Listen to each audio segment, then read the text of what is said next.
You are listening to Real Talk, the weekly podcast that offers you success advice and practical pointers that enable you to unlock your phenomenal power and confidently step into your full potential.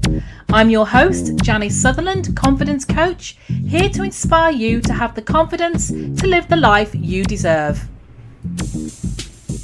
Hey everybody, and welcome to this week's edition of Real Talk with me, your host, Janice Sutherland.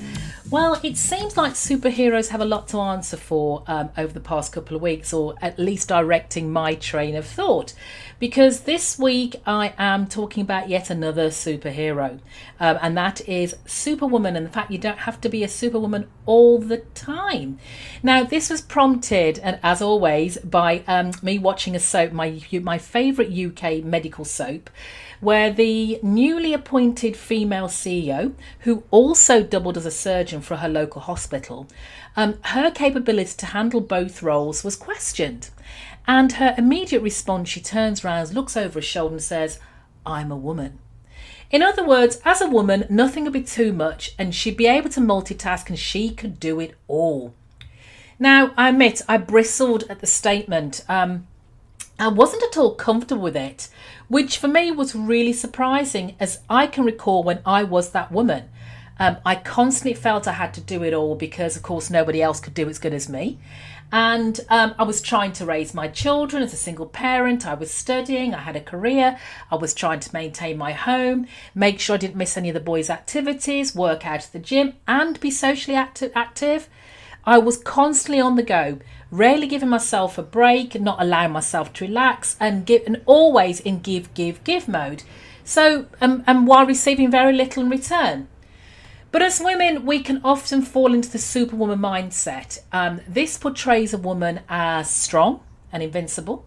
We're proud of what we can achieve and we wear it as a badge of honour. But real talk, and again, it's real talk this week, the superwoman persona is bloody hard work. It can be tiring and thankless. You're feeling overworked, overwhelmed and overly committed. You're more than likely exhausted, anxious and stressed to the max. But don't worry, you're not alone with the superwoman syndrome. Yeah, it is a real thing, definitely. There are professionals, moms, organisers, activists, volunteers, you name it, socialites, young women and girls, college-age women, also susceptible superwoman syndrome if they're under pressure to excel in school, sports, how they look, social media and relationships. Now, some reports show that girls as young as 13 suffer from superwoman syndrome. Yeah, on the flip side, I have to admit, I felt there were benefits to being a superwoman because people watch me in amazement as to how I managed to achieve everything and get everything done. I could fit a day's work into literally a couple of hours, and I got it done in a lot less time than everybody else. I mastered the art of multi-skilling, and my soft skills and time management were on point, second to none, and I always felt highly accomplished. So I can totally relate to women wanting to wear the cape. But conversely, there are many drawbacks, or there can be many drawbacks to being a superwoman. For instance, stress masks itself and manifests at inopportune times. Let me tell you a story, share an example of when superwoman stress reared its head for me. Now, I was managing a really highly stressful project. I was knee-deep into renovation projects at work, which involved liaising with contractors, customers, staff, who all had uber demands and complaints. Now, on a huge scale, resulting in me constantly firefighting. I suppose in hindsight, it didn't help the fact that we were told to renovate the location while customers and staff were still in situ. But anyway, in the middle of this, I was mandated to attend a senior management training session. And the facilitator was banging on about how you need to look after yourself, how you need to do this, how you need to do that. And whilst I was listening to her, I could feel a swell of unexplained emotion rising, just welling up from my stomach. And I burst into uncontrollable tears. People, stress had arrived and I left the building. Not a convenient moment. But there are other ways and other drawbacks being a superwoman can have. You can become easily susceptible to experiencing burnout. You experience feelings of constantly needing to please everyone and feeling overwhelmed. You feel like you have 1,000,001 things to do and not enough time to do them. You experience physical drawbacks like mood swings, you're irritable, emotional outbursts, you can't sleep, you've got muscle tension, that tension in your neck. You experience cognitive issues like memory loss, inability to concentrate, or you just can't make decisions. You feel really disappointed if you don't meet your targets. And there's a higher probability, ladies, of developing mental health issues with self-esteem or depression. Now, the question is, why do we feel the need to be superwoman, to be superwomen? But according to Dr. Madeline Ann Lewis, I told you this was this was an actual thing, co-author of Overcoming the Superwoman Syndrome. Some of us wear the S on our chest because we want to be the good little girl. We have a tendency towards people pleasing. We seek attention. We want to feel like we can do it all. We can't say no to people. We want to feel accomplished. We have low self-esteem and we strive for perfection. I can see at least 2 of those profiles in myself. Admit it.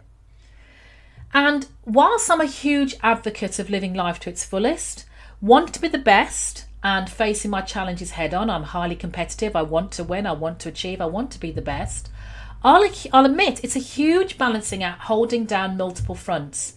But the fantastic news is that you can decape yourself. And I made that word. You totally have the potential and ability to become a woman with less stress and openness and still achieve your best without the compulsive need to be perfect. So to check if you identify with Superwoman syndrome, ask yourself a couple of these questions. Do I feel the need to do it all? Do I compete against myself? Do I rarely say no to others? Do I take on more and more responsibility? Do I rarely feel a strong sense of accomplishment? Do I constantly feel overwhelmed? Do I feel the need to be the perfect mother, wife, daughter, niece, aunt, you name it? Do I want to be everything to everyone? There's nothing wrong with wanting to get it all done, but it's how we care for ourselves in the process to make sure that we physically and mentally can get it done. And that's what's of the most importance. So make sure you have coping mechanisms in place if you decide to take on numerous tasks at once for whatever reason with only 24 hours in a day. So for instance, make those to-do lists and stick to them. Gain support and have a person or persons in your corner who have your back. Accept defeat and look forward to tomorrow and plan to that. Accept that you can only do a day's work. Be grateful for what you achieve when you achieve it, however big or small. And put yourself first and treat yourself once in a while. It's not selfish, it's self-preservation. Remember, we are but mere mortals, not mythical beings. Now, curiously, I've never seen a scene in my soap where the previous male incumbent's capability to do the same job was ever challenged. I wonder why, but that's a discussion for another post. So if you still need to have conversation with someone to help you get over your Superwoman syndrome, there's still time to register for my Courageous Conversations with Confidence webinar, free webinar, this Saturday, April the 21st at 12 p.m. Eastern Standard Time. This is going to help you if you're avoiding a conversation that you know you need to have. If you dread the thought of having conversations with a particular loved one, your colleague, your kids, or your boss, if you struggle with how to work out how to start that conversation, or if you lose your nerve when you go to start it, you can join me for a free live interactive call to understand why you're avoiding those difficult conversations. In that call, I'll give you the tools and the 4 steps to have a courageous conversation so that you feel prepared to take on the world and able to take off your cape.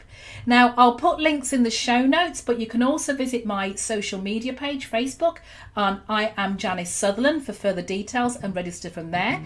And I really do look forward to seeing you on Saturday. So with all that remains to be said is that's this week's edition of Real Talk over.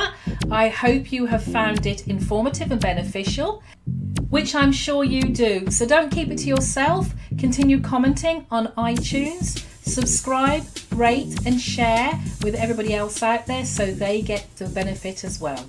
Until next time.